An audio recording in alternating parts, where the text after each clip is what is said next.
Hello everyone, this is DD1 here, and today we're going to be taking a look at another Gemmy prototype, Animatronic, and this one is the animated hand and bag.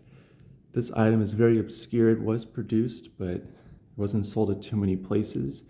The slightly more common but still rare version of this concept is the head in the bag, and both of them have a similar motion where they just kind of wiggle back and forth, and the same audio plays, exclaiming in different ways, pain, basically, which is kind of dark, but it's Halloween. It's designed to startle somebody.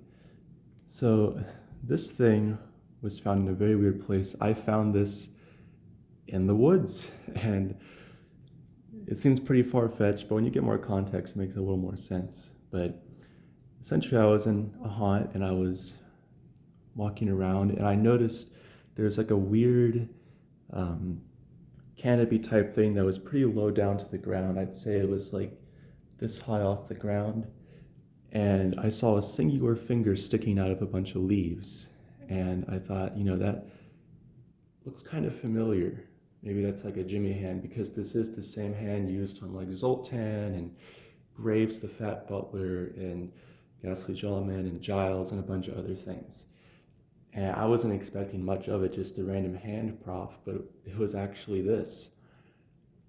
And there are several differences with this thing. This thing was actually intended to have a second motion, believe it or not, and it has everything in there for it. So there's two mechanisms in this thing. There's the wiggling mechanism, which is in production, and there's a shaking mech as well. So this guy was going to shake or vibrate like a haunted head would initially. And we actually tried to hook that up because it wasn't hooked up to the circuit board. We tried to hook it up, but the thing kept kind of just dying. So I think that the two constant motions was just too much for the circuitry to handle, and so it's not hooked up. But just know that that is inside. So initially these are going to have two mechs instead of just one. I recently saw Scared Tactics post a video of his produced one he had gotten, and there's several differences. There's like a motion sensor on it right there. This one only is sound activated. There's more blood. The hand was painted very differently, etc. Now, unfortunately, the original finger in the middle there was missing on this, but another donor hand was found, and not from this item, but just the same kind of hand in general, and the finger was taken from that to go here, and it was painted. It's kind of, not the best matching of paint that could be done. At some point I might try and improve that. Like, this is a very glossy, shiny hand, and this is very matte, and then the nails are kind of black. But yeah, the paint job on this is really different from production, and this kind of shine and gloss on the hand did not exist on production either. And this is a live casted hand, so you can see all the little details on it, which are really awesome. And the blood right there is just kind of random. But yeah, it does have an EEPROM. There's no Trammy jack.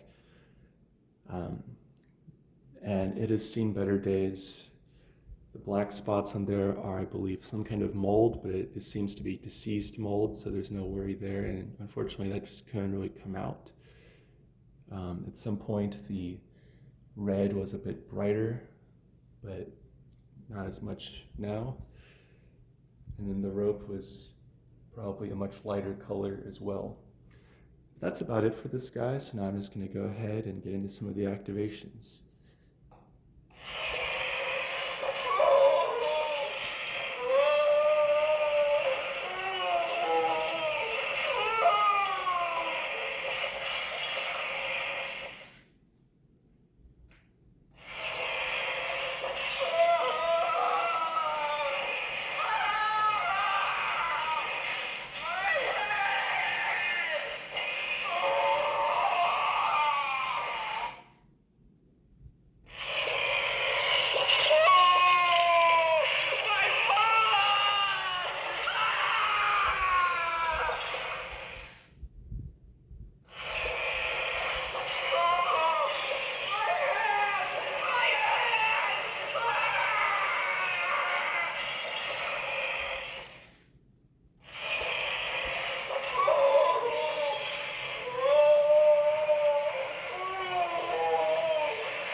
it's ironic that each of the phrases says a different body part.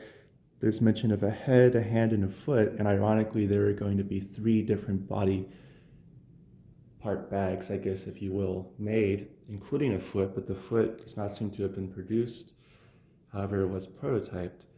And so I believe originally the audio was made for each of those, so maybe each of them would have just said, like, my hand, and then it would do the separate phrase of just the moaning. But for whatever reason in production, they just gave all the lines to the hand and the head in the bag. So this hand references his foot and his head. And you also have to wonder how it's even talking in the first place, because it's so small. There's not even space for like a head to fit in there with it.